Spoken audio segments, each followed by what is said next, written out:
UN में president बनते ही रूस का दूसरा बड़ा ऐलान, भारत समेत पूरी दुनिया हैरान। भारत की रक्षा के लिए यूएन रिफॉर्म का मुद्दा उठा सकता है प्रेसिडेंट रूस। चीन ने भारत के साथ दोस्ती को लेकर दिया बड़ा बयान, सुनकर नहीं होगा यकीन। देखते ही देखते अरुणाचल प्रदेश में चीन ने कर दिया बड़ा कांड, ईटानगर में G20 मीटिंग का लिया बदला। दोस्तों, सभी खबरों को जानेंगे एक एक करके विस्तार से, लेकिन हम सबसे पहले जान लेते हैं कि रूस ने यूएनएससी प्रेसिडेंट रहते हुए कौन सा गदर मचा दिया है। आप सभी जानते हैं कि इस वक्त अप्रैल महीने में रूस यूएनएससी का प्रेसिडेंट बन गया है। ऐसे में कई लोग आरोप लगा रहे हैं कि रूस अपने हितों के लिए बड़े फैसले ले सकता है, जिसके बाद ये कयास लगाए जाने लगे थे कि यूएन रिफॉर्म को लेकर मीटिंग बुला सकता है। अगर रूस अचानक यूएनएससी में मीटिंग बुलाकर रिफॉर्म करके भारत को वीटो देने का प्रस्ताव रखता है तो चीन इनकार नहीं कर पाएगा, क्योंकि चीन रूस का जिगरी दोस्त है और जो रूस के साथ हमेशा कदम से कदम मिलाकर चलता है। हाल ही में अपनी नई विदेश नीति में पुतिन ने साफ साफ कह दिया कि भारत की सुरक्षा के लिए रूस कुछ भी करने को तैयार है। ऐसे में जानकार बताते हैं कि अपने यूएनएससी प्रेसिडेंसी के दौरान और रूस भारत को बड़ी खुशखबरी दे सकता है। इसके साथ ही रूस ने बयान जारी करते हुए कहा कि वह अपने पोजीशन का इस्तेमाल खुद के फायदे के लिए ज्यादा नहीं करेगा। कुछ दिन पहले ही यूक्रेन के प्रतिनिधि ने आरोप लगाते हुए कहा था कि यूएनएससी रूस जैसे महाशक्तियों की कठपुतली बनकर रह गया है।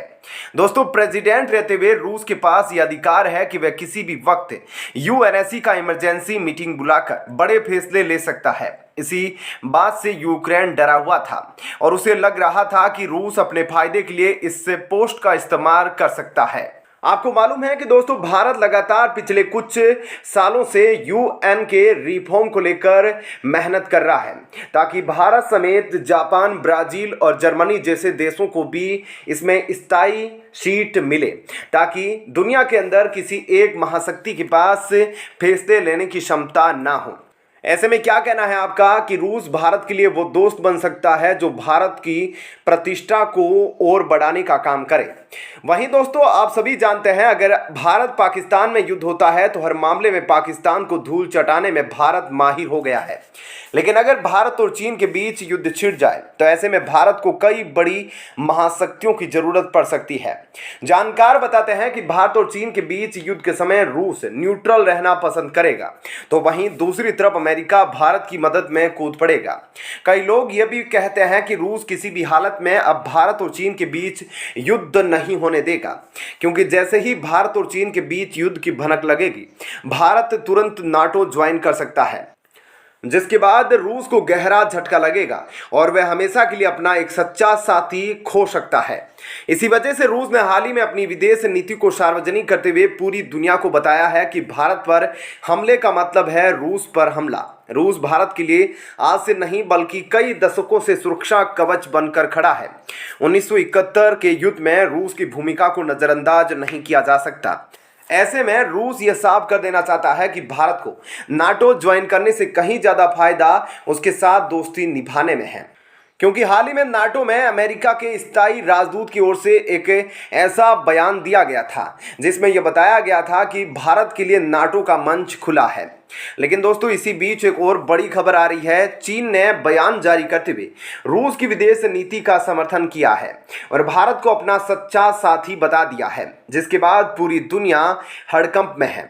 जी हाँ, ड्रैगन ने सकारात्मक प्रतिक्रिया देते हुए कहा कि मॉस्को और नई दिल्ली प्रमुख शक्तियों के रूप में उभरकर सामने आ रही है, जिसमें बीजिंग भी शामिल है। चीन ने कहा कि आज भारत की ताकत को नजरअंदाज नहीं किया जा सकता और दुनिया की बड़ी बड़ी महाशक्ति भारत से हाथ मिलाने में पूरी ताकत लगा रही है।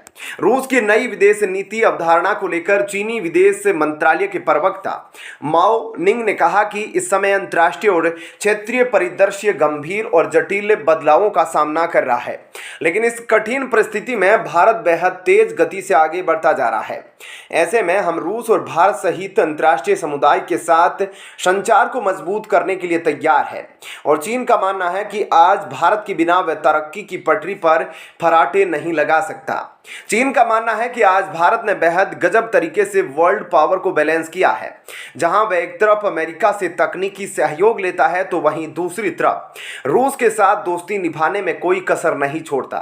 चीनी विदेश मंत्रालय के प्रवक्ता ने आगे कहा कि रूस और चीन दोनों मिलकर नए तरीके से संबंध पर काम करके उत्सुक है और इसमें भारत का साथ मिलने पर सोने का सुहागा जैसे होगा। दोस्तों, उन्होंने रूस की तरफ इशारा करते हुए कहा कि हमारे द्विपक्षीय संबंध किसी तीसरे पक्ष को लक्षित नहीं करते हैं और ना ही उससे प्रभावित होते हैं। इस दौरान उन्होंने बीते महीने शी जिनपिंग की रूस यात्रा का भी जिक्र किया है। उस यात्रा के दौरान रूस और चीन के राष्ट्राध्यक्षों ने चीन रूस संबंधों के भविष्य के पाठ्यक्रम के लिए एक खाका तैयार किया है। उन्होंने कहा, हम चीन रूस संबंधों के भविष्य को लेकर पूरी तरह आश्वस्त है और आने वाले समय में भारत इसमें अहम भूमिका निभा सकता है। चीन का मानना है कि भारत अमेरिका और रूस दोनों विरोधी महाशक्तियों के बेहद करीब है, जो आज तक भारत के अलावा और कोई देश नहीं कर पाया है। भारत की इस स्टैंड से क्लियर हो जाता है कि वह किसी के दबाव में आकर फैसले नहीं लेता। देखिए दोस्तों, जब जब चीन ने भारत के साथ दोस्ती का बात किया है तब तब उसने भारत के लिए जबरदस्त खतरा भी पैदा किया है और अब एक बार फिर से चीन ने रूस का समर्थन करते हुए भारत को दोस्त बता दिया। लेकिन अरुणाचल प्रदेश में उसने एक बड़ा कांड किया है। अगर चीन अपनी हरकतों से बाज नहीं आया तो ऐसे में भारत का नाटो ज्वाइन करना चाहिए या नहीं, अपनी राय कमेंट करके जरूर बताएं। दोस्तों, चीन की सेना भयंकर विशाल है। हालांकि भारत भी पहले से काफी मजबूत हो गया है, लेकिन चीन के साथ युद्ध छेड़ने पर भारत को और भी बड़े देशों की जरूरत पड़ेगी। आप सभी को पता होगा कि चीन हथियार बनाने के मामले में आत्मनिर्भर बन गया है, लेकिन भारत आज भी हथियार आयात करने के लिए रूस और फ्रांस और अमेरिका जैसे देशों पर निर्भर है। इस तरह से अगर भारत को अपनी सुरक्षा करनी है तो चीन के खिलाफ ठोस कदम उठाते हुए अमेरिका के नेतृत्व वाले नाटो को ज्वाइन करना चाहिए या नहीं, आजकल इस पर चर्चा जोरों से है। कई लोग मानते हैं अगर चीन भारत पर हमला करेगा तो यूरोप के देश भारत की रक्षा करने नहीं आएंगे। ऐसे में भारत को नाटो ज्वाइन करने से कोई फायदा नहीं होगा। बदले में नाटो का फीस देने में भारत को काफी आर्थिक मुसीबत भी आ सकती है। लेकिन दोस्तों, जिस तरह से चीन एलएसी पर नापाक हरकतें करता रहा है, उसे देखते हुए भारत को बेहद सतर्क रहने की जरूरत है। चीन ने एक बार फिर से अरुणाचल प्रदेश पर अपना दावा जताते हुए इसके कई इलाकों के नाम बदले हैं। चीन के नागरिक मामलों के मंत्रालय ने अरुणाचल प्रदेश के लिए 11 जगहों के आधिकारिक नाम जारी किए हैं।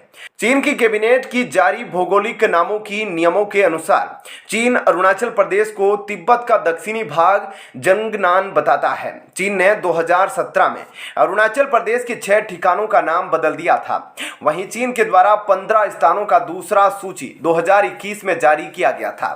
भारत ने अरुणाचल प्रदेश के कुछ स्थानों पर नाम बदलने के चीनी कदम को खारिज कर दिया था। भारत ने कहा कि अरुणाचल प्रदेश हमेशा से हमारा रहा है और हमेशा हमारा अभिन्न अंग रहेगा।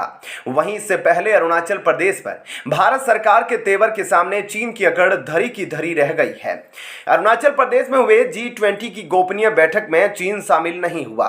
यह बैठक अरुणाचल प्रदेश की राजधानी ईटानगर में आयोजित की गई थी, जो भारत का पूर्वोत्तर राज्य है और चीन दावा करता है कि वो तिब्बत का हिस्सा है और भारत ने अतीत में इस तरह के दावों को खारिज कर दिया था। ऐसे में क्या कहना है आपका इस खबर पर, जरूर बताएं। धन्यवाद।